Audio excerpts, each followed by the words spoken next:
ვფიქრობ, რომ ერთ ადგილზე გაიყინა და ვერ რეალიზდები და ვერ გამოიმუშავებ ფულს, როცა ადამიანი ძალიან დიდი ხნის განმავლობაში ერთ პროფესიაშია, არ აქვს ზრდა, ან კიდევ ძალიან ნელი ნაბიჯებით მიიწევს წინ და ის შედეგები არ აქვს, რაც მათ ძალიან უნდა.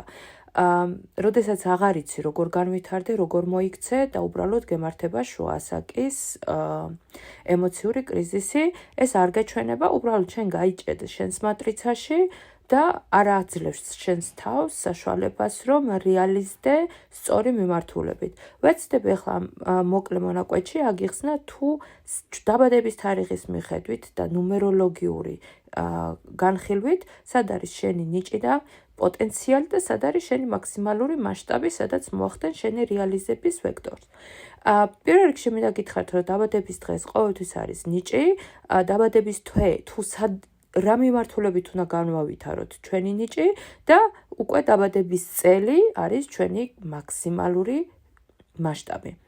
ყოველთვის დაგყვავს ერთნიშნა რიცხვებამდე და აღწერაში აუცილებლად დაგიტოვებთ შესაბამის განმარტებებს, თქვენ თვითონ ეცადეთ, რომ შეადგინოთ თქვენი იდეალური პროფესია და ამის მიხედვით თქვენ უკვე მიხვდებით თუ რატო ვერ რეალიზდებით, რატო ვერ გამოიმუშავეთ ფულს და რატომ გაიჭედეთ საერთოდ ერთ სიმაღლეზე.